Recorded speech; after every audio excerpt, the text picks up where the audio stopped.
Assalamualaikum, selamat pagi. Hari ini hari Selasa 28 bulan 1 2025. Semalam telah pun bermula kerja-kerja boring untuk penggantian kabel baru TMB di Sekolah Menengah Samuar. Kita boleh lihat ini piping dia. Manakala ini adalah boring dia dah pun sampai sini, yang dia bore daripada sebelah sana lah. Nanti kita tunjuk. Ni bangunan TMB.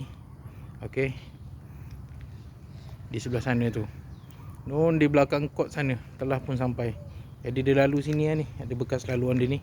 Dia tunjukkan dia ada tanda tu. Oh, dia lalu bawah gazebo tu. Biji ward. Dia lalu bawah biji ward tu. Ada bekas laluan ni. Nanti kita tengok dia ke sana tu. Okey. Ini dia syarikat bertanggungjawab Perniagaan Noah nombor 62 Jalan Kencana, Bandar Pura Kencana, Batu Pahat. Ni kita boleh lihat tanda-tanda dia. Dia lah tanda lalu bawah ni lah. Lalu bawah ni. Okey, dia cross daripada sini lah. Dia cross daripada sini masuk sana tu sampai ke mesin dia tu. Boleh lihat Okey, kita boleh lihat mesin boring dia tu. Ni adalah bekas-bekas yang dia tanda tadi tu lah. Dia cross ni. Tu mesin boring dia. Okey. Tu bekas ditanda tu. Mana mesin boring dia tu, dia bore daripada sana masuk ke sini, dia cross ni. Okey, dia cross sini. Dia melintang ke dia orang makan sana, masuk ke dalam bawah biji ward, tegak tepi Gajah Menyusuh sampai ke tepi TMB sebelah sana . Jadi inilah mesinnya, mesin boringnya.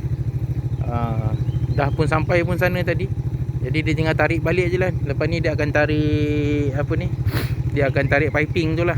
Piping tu nanti dia akan tarik balik ke sini. Jadi besi-besi ni dia akan tarik balik. Dia dah tolak tadi kan. Ni dia tarik balik selepas dia boring. Nanti mungkin ada satu lagi step daripada depan lah. Sebab kabel ni dia terus ke depan, lalu tepi padang sana, melintas sampai ke jalan dan terus pergi bertemu dengan K-Mall. Depan tu ada K-Mall. Dia sekali dengan K-Mall, satu line. Tak tahu dia sampai mana. Rasanya sampai ke K-Mall kot. Dia tukarkan kabel. Sebab dulu dia pernah jointing kat depan sana, dia pernah join kabel. Dulu masa PKP 2021-2020 tu dia pernah buat join kabel sebab ada kabel leaking. Jadi kali ni mungkin dah terlalu banyak yang rosak, jadi dia nak ganti kabel terus satu set.